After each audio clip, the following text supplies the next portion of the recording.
My dear student, today we are going to learn one new topic, Euclid's division lemma. That is very important topic. और class 10th की NCERT की starting इसी lemma से होती है, जिसमें हम लोग HCF निकालना सीखते हैं. अब आप कहोगे 10th क्लास में सर HCF, हाँ, अभी तक जो आप HCF निकाल रहे थे और अब जो आप निकालोगे एक उसका सिस्टमेटिक ढंग से हम लोग उसको फाइंड आउट करेंगे. तो यूक्लिड्स डिवीजन लेमा सीखने के पहले हम लोग वही पीछे वाले पैटर्न में थोड़ा चलना होगा. तो देखते हैं क्या कि मैं नंबर लेता हूं 4 का डिवाइड अगर मैं 26 में करूं तो मुझे क्या मिलेगा, 20 में करते हैं तो 4 5 का क्या आया 20 आया और रिमाइंडर क्या आया 0.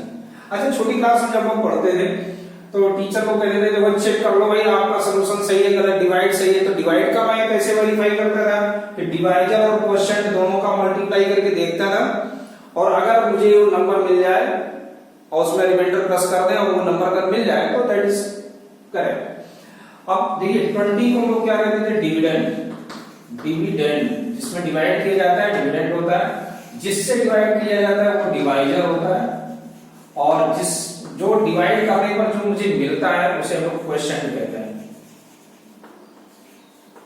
क्वोशिएंट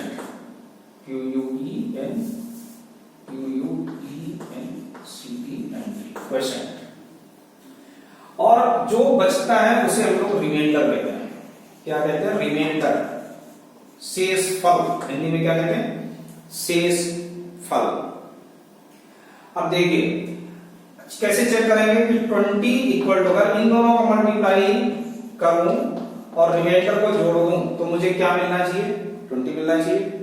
4 5 या 20. ऐसे में एक और नंबर लेके देखता हूं 21 में अगर मैं डिवाइड करूं तो क्या आएगा 4 5 या 20, रिमाइंडर क्या आया 1 आ गया. अब देखिए 1 तो आ गया, लेकिन अगर हम इसको मल्टीप्लाई करें 4 into 5 तो क्या मिलेगा 20 और प्लस 1 कर देंगे तो मिल जाएगा क्या 21. Correct. Similarly if you divide 22 तो क्या मिलेगा 4 5 या 20, दैट इज 2. अब रिमाइंडर क्या आ गया 2. तो अब मैं इसको क्या लिख सकता हूं 22 कैसे लिखा जा सकता है, ध्यान देना 4 into 5 plus 2 लिख सकते हैं. क्लियर. फिर एक और डिवाइड करते हैं 23 में डिवाइड करते हैं.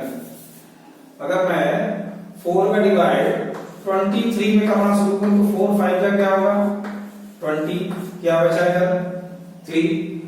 तो अब 23 को क्या लिख सकते हैं 4 into 5 plus 3 लिख सकते हैं, है ना.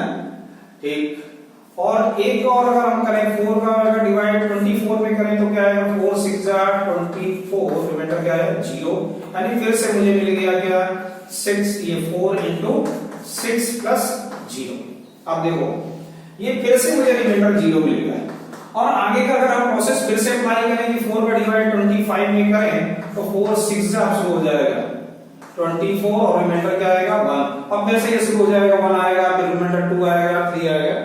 तो हम लोगों ने क्या नोटिस किया, देखिए नोटिस ये किया कि सबसे पहले मेरा रिमाइंडर क्या आया 0 आया, 1 आ गया, 2 आ गया, 3 आ गया. ठीक है ना. कौन से रिमाइंडर आया अगर मैं लिखूं 0 आया, 1 आ गया, 2 आ गया, 3 आ गया. क्लियर. लेकिन रिमाइंडर 4 नहीं आया. अगर रिमाइंडर 4 आता, किस कंडीशन में रिमाइंडर 4 आया ध्यान दीजिएगा. अगर मैं 4 का डिवाइड 24 में करता मुझे मिल जाए 4 5 या 20 तो मैं क्या कह सकता हूं रिमाइंडर 4 है. जैसे अलजेब्रा में लोग पढ़ते हैं कि अगर रिमाइंडर यहां पर डिग्री क्या आ जाए, इस डिवाइजर की डिग्री से अगर रिमाइंडर की डिग्री छोटी है तभी तो आपका रिमाइंडर होता है. और यहां पर भी वही लगभग वो डिग्री में चलता है, यहां वैल्यू में चलता है. रिमाइंडर कभी भी डिवाइजर से बड़ा तो नहीं हो सकता. रिमाइंडर हमेशा डिवाइजर से क्या रहेगा, छोटा रहेगा, तभी तो वो रिमाइंडर बनेगा. और जैसे अगर हम इस प्रोसेस को करें आगे तो क्या मिलता है, अब रिमाइंडर तो 0, लेकिन यहाँ क्या आ गया 51. जबकि मुझे अच्छे से मालूम है किसी भी नंबर में किसी दूसरे नंबर का डिवाइड किया जाए तो वो नंबर कुछ कम हो जाएगा, ना कि वो उससे बड़ा हो जाएगा. इसलिए ये पूरा गलत हो गया. तो यहाँ हम लोग क्या यूज किया, रिमाइंडर क्या है 0 1 2 3. यानी कि हम अगर किसी भी नंबर में 4 का डिवाइड करें तो रिमाइंडर क्या आ सकता है 0 आ सकता है, 1 आ सकता है, 2 आ सकता है, 3 आ सकता है. अब देखो मैं 4 को क्या लिख रहा हूं, ध्यान से देखना, मैंने इसको लिखा A, इसको लिखा B, ये लिखा Q और ये लिखा R। आप समझना, जो ये R होगा और यहां समथिंग कोई भी नंबर होगा, मैं इसकी बात नहीं कर रहा, C नंबर ले लेता हूं। ऐसे मैंने इन सब डिवाइड को मैंने इस फॉर्मेट में लिख दिया। ध्यान देना भाई, A B क्या है 4 है, A क्या है 20 है, Q क्या है 5, एक क्वेश्चन के लिए। तो अब आप ये कह सकते हो कि जो R होगा ना वो 0 से तो बड़ा होगा, क्योंकि रिमाइंडर क्या थे, 0 थे, 1 थे, 2 थे और 3 थे।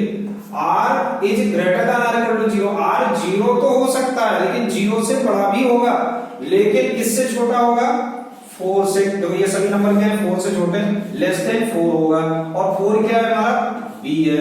बात आ गई समझ में, यानी R जो होता है वो greater than R equal to 0 है but less than R equal to B है। ये बात समझ में आई।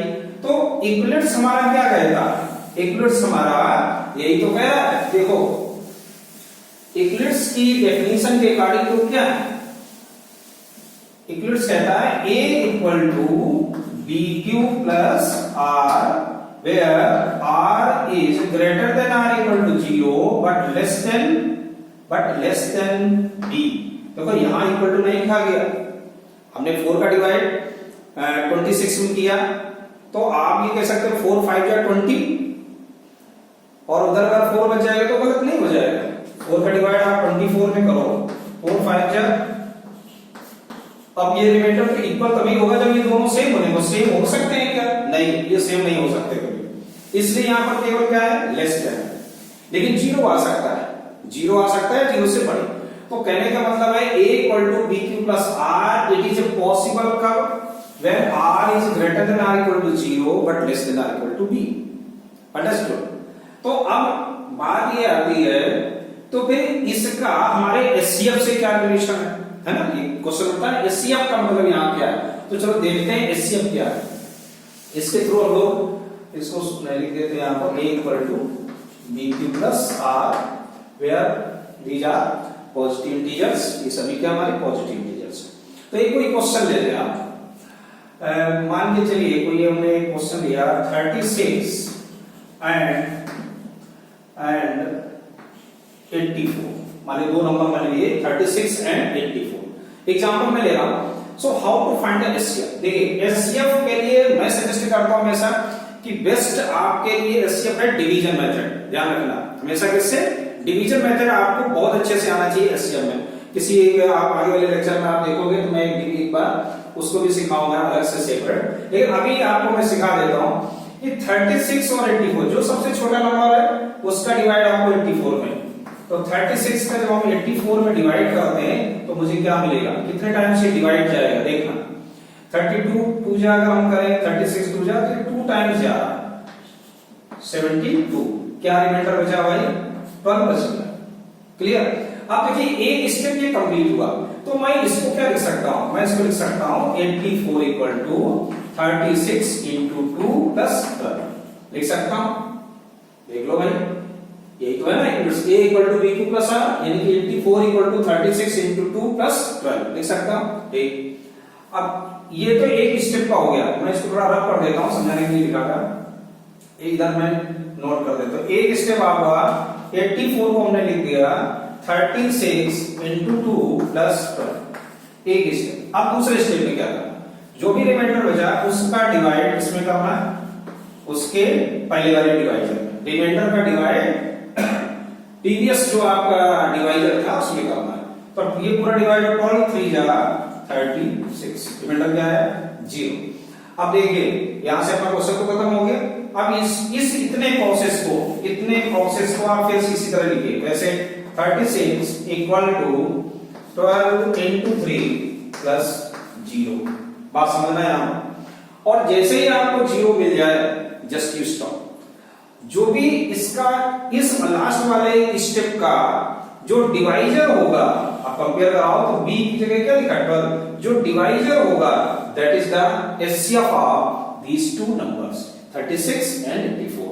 so HCF equal to HCF of 36 and 84 equal to क्या है 12। So that is your answer. तो कितना सिंपल था आपका एचसीएफ निकालना इस मेथड से। तो उम्मीद करते हैं सब लोगों को समझ में आ गया होगा। Okay, thank you.